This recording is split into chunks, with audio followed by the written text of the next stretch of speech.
Okay, good morning, students.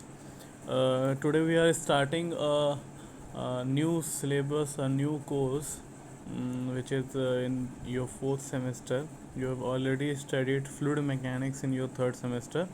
Now we will move on to your hydraulic machines and open channel flows. So, as I discussed in the class, the initial 3 units in this course would be for the open channel flow, and the rest 2 units would be for pumps and turbines, the hydraulic machines. Okay, so now we will discuss open channel flow. ठीक है, open channel flow क्या है? अब आपने जो है fluid mechanics में जो पढ़ा, ठीक है, आपने जब पाइप फ्लो के बारे में पढ़ा, ठीक है, तो आपने ये चीज़ जानी कि पाइप में क्या हो रहा है. पाइप में एक फ़्लो हो रहा है, ठीक है, जो कि फ़्लो जो है आपका वो under the influence of gravity भी हो सकता है और under the influence of pressure भी हो सकता है. ठीक है, under the influence of gravity अगर आपको फ़्लो कराना है तो उसकी बेसिक रिक्वायरमेंट ये है कि स्लोप जो है कुछ ना कुछ होना चाहिए, यानी कि कुछ ना कुछ उसमें जो उसका जो सरफेस है जिस पे फ्लो हो रहा है उसमें हेड का डिफरेंस होना चाहिए, तभी जो है आपका फ्लो होगा under the influence of gravity. ये बेसिक चीज़ है कि जिधर जो है आपका जिस साइड स्लोप गिर रहा होता है उस साइड आपका जो है वो फ्लो होने लगता है. ठीक है, तो जब ये हम बात करेंगे कि ओपन चैनल फ्लो क्या है, तो ओपन चैनल फ्लो की बेसिक रिक्वायरमेंट या बेसिक कैरेक्टरिस्टिक जो है वो ये है कि there exist a free surface during the course of flow. ठीक है, यानी कि अगर आपका फ्लूइड इस प्रकार से फ्लो कर रहा है जिससे उसको एक फ्री सरफेस मिल रही. फ्री सरफेस मतलब एक ऐसी सरफेस जिसके ऊपर और किसी तरीके का रेजिस्टिंग सरफेस प्रोवाइड नहीं किया गया है. जैसे आपका पाइप फ्लो करता है तो पाइप की जो बाउंड्रीज होती हैं they sort of provide resisting surface to the flow. लेकिन अगर आपका फ्लो जो है वो इस प्रकार से है कि उसमें जो है एक ऐसी सरफेस मिल रही है जो सरफेस अनअफेक्टेड है किसी और ऐसे एजेंट से जो उसको रोकने की कोशिश करे फ़्लो को, तो ऐसी सरफेस जो है आपकी फ्री सरफेस है. या हम शॉर्ट में ये कह सकते हैं कि फ्री सरफेस आपकी वो सरफेस है जहाँ पर आपका एक लिक्विड और गैस का इंटरफेस फॉर्म हो रहा है. ठीक है, इंटरफेस मतलब आप समझते हैं कि जहाँ पर लिक्विड भी है और आपकी गैस भी है, लिक्विड के ऊपर गैस है. ठीक है, तो उदाहरण के तौर पे हम बोल सकते हैं जैसे कोई नदी बह रही है, ठीक है, या कोई कैनल है या किसी तरीके का चैनल है या आपका नाला है खुला हुआ. ये सारी चीज़ें क्या हैं आपकी, ये सारे एग्जांपल्स हैं ओपन चैनल फ्लो के. यानी कि ऐसा फ्लो हो रहा है जिसमें आपकी सरफेस जो है उसमें फ़्लो हो रहा है under the influence of gravity और आपको एक फ्री सरफेस मिल रही है. ये है बेसिक कंडीशन.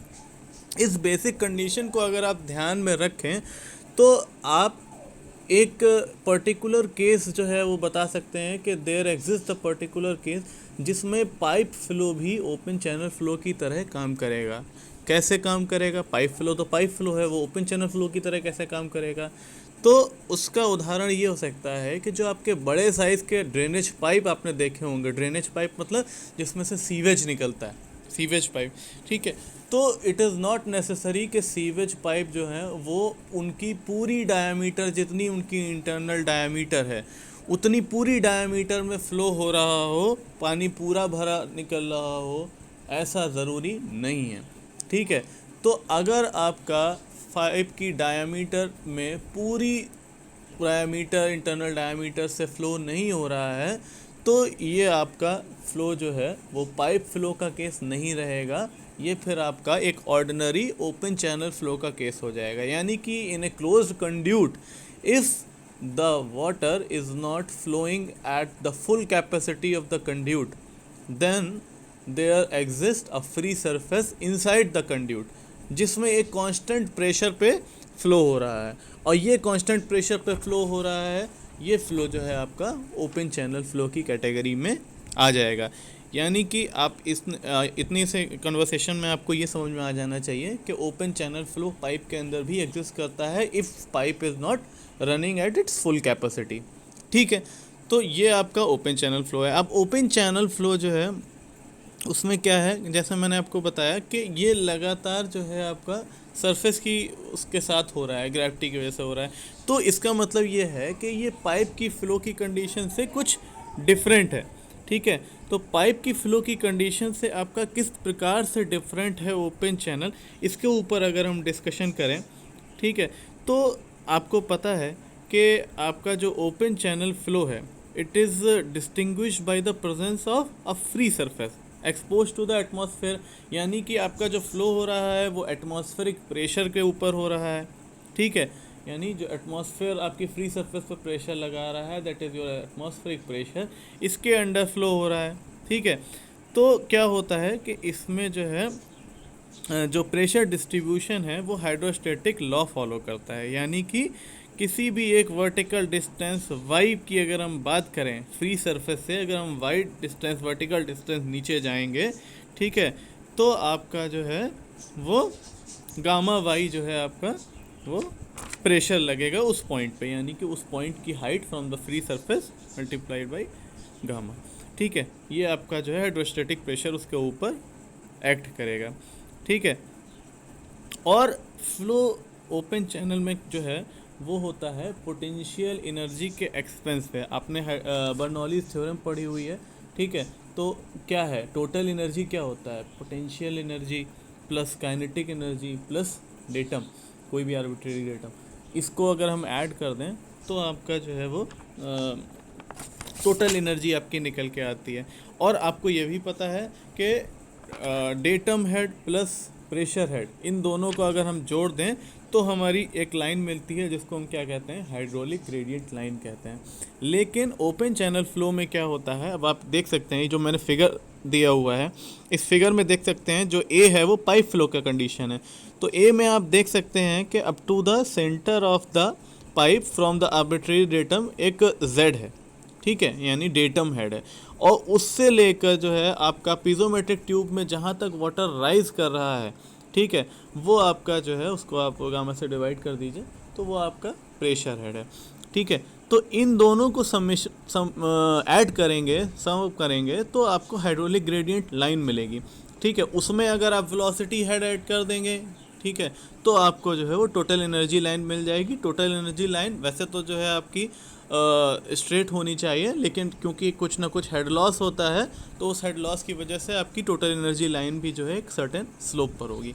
ठीक है, लेकिन अगर आप on the right hand side open channel flow का केस देखिए तो आप देख सकते हैं कि it is on the expense of the पीजोमेट्रिक head, यानी कि कोई भी पीजोमेट्रिक हेड नहीं होगा, यहाँ पर कोई भी पीजोमेट्रिक ट्यूब में वाटर राइज नहीं होगा। तो इस वजह से चूँकि आपका जो है पीजोमेट्रिक हेड कुछ नहीं है यहाँ पर, पीजोमेट्रिक ट्यूब में कुछ नहीं आ रहा है, तो ये जो है आपका एक समेशन है किसका, जो आपकी डेप्थ ऑफ फ्लो है, यानी कि जो वाई है, ठीक है, वो, और आपका जो आर्बिट्रेरी डेटम से जो बॉटम ऑफ द चैनल की जो हाइट है, इन दोनों को ऐड कर देंगे तो that will give you your hydraulic gradient line. ठीक है, यानी कि हम कह सकते हैं कि in a pipe flow the hydraulic gradient line lies above the pipe section. ठीक है, but in an open channel flow the hydraulic gradient line coincides with the liquid surface. Again you will add up the velocity head and you will find the total energy.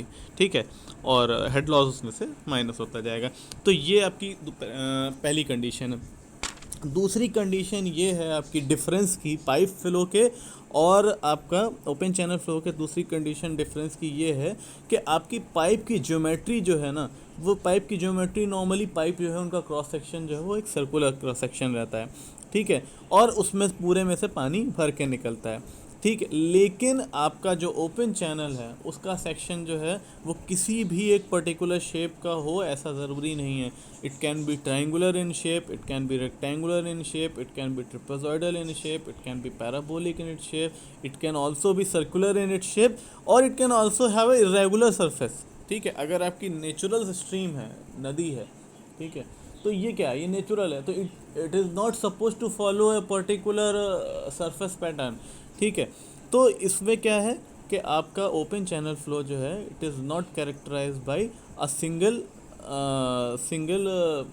Cross sectional dimension, ठीक है। इसकी cross section जो है वो continuously flow के साथ साथ भी चेंज होता रहता है, ठीक है। पोजीशन ऑफ फ्री सरफेस जो है वो विद रिस्पेक्ट टू स्पेस यानी कि along the direction of flow and with respect to time also changes, ठीक है। तो the free surface is subjected to change in elevation, जैसा मैंने आपको बताया, इसकी वजह से एलिवेशन चेंज होगा तो डेप्थ ऑफ फ्लो चेंज होगा, ठीक है। अब ये कई फैक्टर्स की वजह से हो सकता है, ये चैनल पैरामीटर्स की वजह से हो सकता है, ये फ्रिक्शन की वजह से हो सकता है, अलग अलग कारणों से जो है आपका उसका क्रॉस सेक्शनल जो है वो चेंज होता रहता है, ठीक। तो इसलिए जो है इसका जो एग्जैक्ट क्रॉस सेक्शन है it is a matter of prediction, approximation. हम अप्रॉक्सीमेटली किसी सेक्शन को ट्रायंगुलर या सर्कुलर या कैसा भी हम बोल सकते हैं, लेकिन इट इज़ नॉट नेसेसरी कि वो हर पॉइंट पे एकदम एग्जैक्टली उस ज्योमेट्रिक शेप जो आपने कंसीडर करा है उसको फॉलो कर रहा हो, ठीक है। उसके बाद जो ओपन चैनल की जो रफनेस होती है, ठीक है, वो बहुत ही ज़्यादा वेरीड होती है। अब ये जो है डिपेंड करता है कि किस मटेरियल का बना हुआ है ओपन चैनल, ठीक है। उस मटेरियल की जो है आपकी फ्रिक्शनल रफनेस जो होगी, सरफेस रफनेस जो होगी, उसके ऊपर डिपेंड करेगी उस ओपन चैनल की सरफेस रफनेस। लेकिन आपका जो पाइप्स होते हैं वो ज़्यादातर या तो स्टील पाइप्स होते हैं या प्लास्टिक पाइप्स होते हैं, और वही पाइप्स जो हैं वो आपके जब पुराने हो जाते हैं तो उसमें जैसे स्टील पाइप वो है पाइप्स हैं तो उसमें करोजन आ गया आयरन पाइप्स में, तो उसकी वजह से जो है वो आपका रफनेस कोफिशिएंट जो है वो बहुत ज़्यादा हो गया, और नया पाइप लगा है तो रफनेस कोफिशिएंट जो है वो बहुत कम है। लेकिन ओपन चैनल में ये वैरी कर सकता है। अब बेड पे जो है आपका पेबल्स हैं, ग्रेवल्स हैं, या कुछ पत्थर पड़े हुए हैं तो उसकी वजह से, या सैंड है नीचे, किसी भी वजह से जो है बहुत ही ज़्यादा वेरीड आपका सरफेस रफनेस होती है, ठीक है। ये हो गया। उसके अलावा एक और चीज़ ये है, बर्नौलीज़ इक्वेशन का हमने आपको बता दिया। उसके बाद आपने नीचे एक फिगर देखना है वेलोसिटी डिस्ट्रीब्यूशन का। तो आपको पता है कि आपका जब पाइप में फ़्लो होता है तो पाइप में फ़्लो होने की वजह से जो है आपकी एक नो स्लिप कंडीशन जनरेट होती है। वो नो स्लिप कंडीशन कहाँ पे जनरेट होती है?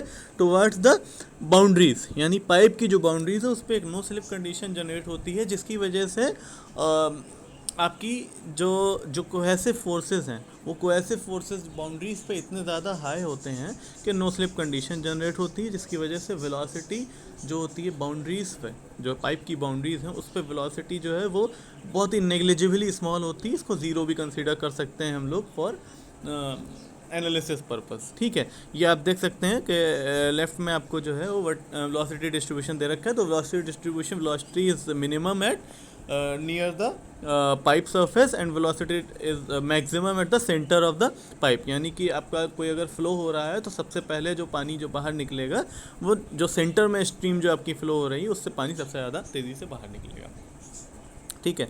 लेकिन आपका ओपन चैनल में क्या है, क्योंकि जो है आपका कोई भी जो है रेजिस्टिंग सरफेस ऊपर नहीं है और नीचे आपकी बाउंड्री है इरेगुलर, ठीक है, जो चैनल बॉटम है, तो वेलोसिटी जो आपकी मिनिमम होगी वो तो चैनल बॉटम पर होगी, ठीक है।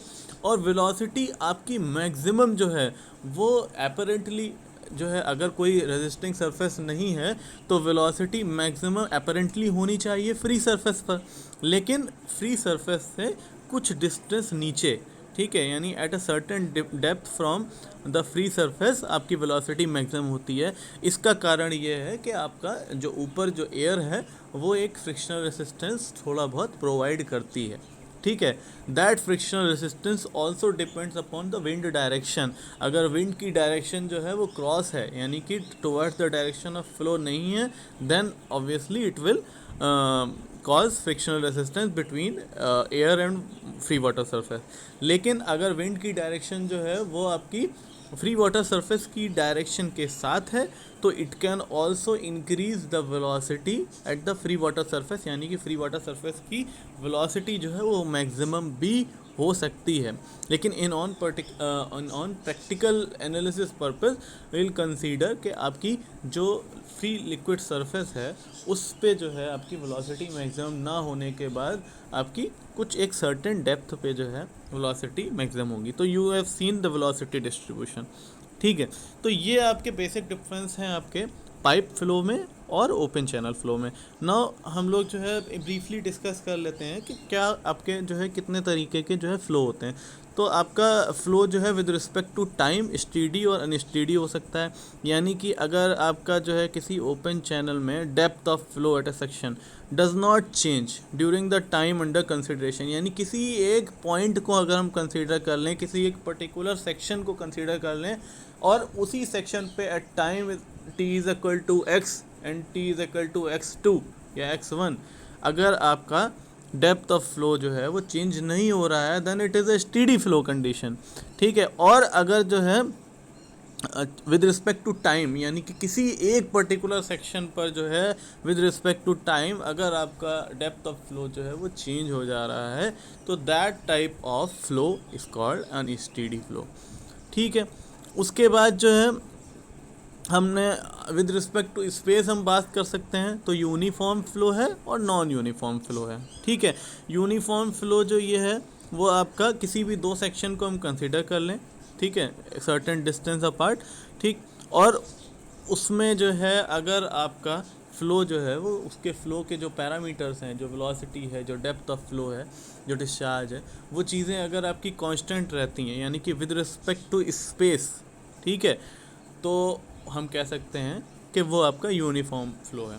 और अगर जो है आपका नहीं होता है, यानी कि with respect to space at point A and point A1, अगर जो है दो चैनल सेक्शन के अंदर दो पॉइंट कंसीडर कर लीजिए, एक A1 ले लीजिए, एक A2 ले लीजिए, और A1 और A2 के बीच में अगर ऐसा हो जाता है कि आपका जो फ्लो है वो फ्लो जो है उसकी ऐसी कंडीशन है कि वो फ्लो पैरामीटर्स जो हैं वो चेंज हो जाते हैं, तो that is an unsteady flow. अब अनस्टेडी फ्लो जो है वो दो तरीके का हो सकता है, ग्रेजुअली वैरीड फ्लो और रैपिडली वैरीड फ्लो। यानी कि अगर जो चेंज आ रहा है, अनस्टेडी मतलब वैरी, ठीक है, तो अगर वैरिंग फ्लो में जो है वो चेंज आ रहा है, ठीक है, और ऐसा चेंज आ रहा है कि ग्रेजुअली धीरे धीरे चेंज हो रहा है, ठीक है, तो आपका जो है वो ग्रेजुअली वैरीड फ्लो कहलाएगा। यानी कि ग्रेजुअल डेप्थ वेरिएशन अगर हो रहा है तो ग्रेजुअली वैरीड फ्लो कहलाएगा। और अगर कोई मान लीजिए कि फ्लो हो रहा था, रास्ते में कोई पत्थर आ गया, तो एकदम से जो है आपकी वेलोसिटी जो है वो कम हो जाएगी, उसके बाद फिर आपका एकदम से इंक्रीज़ होगी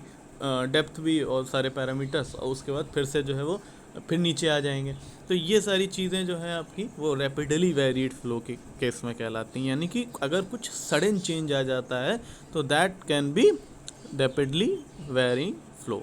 ठीक है, अब इसके आगे के केसेस जो हैं हम नेक्स्ट वीडियो में डिस्कस करते हैं कि हमारा जो ग्रेविटी और विस्कोसिटी का जो है फ्लो बिहेवियर पे क्या चेंज होगा, ये हम नेक्स्ट लेक्चर में शेयर करेंगे, और उसी में फिर हम जो है आगे का जो अपना कोर्स है उसको बढ़ाएंगे।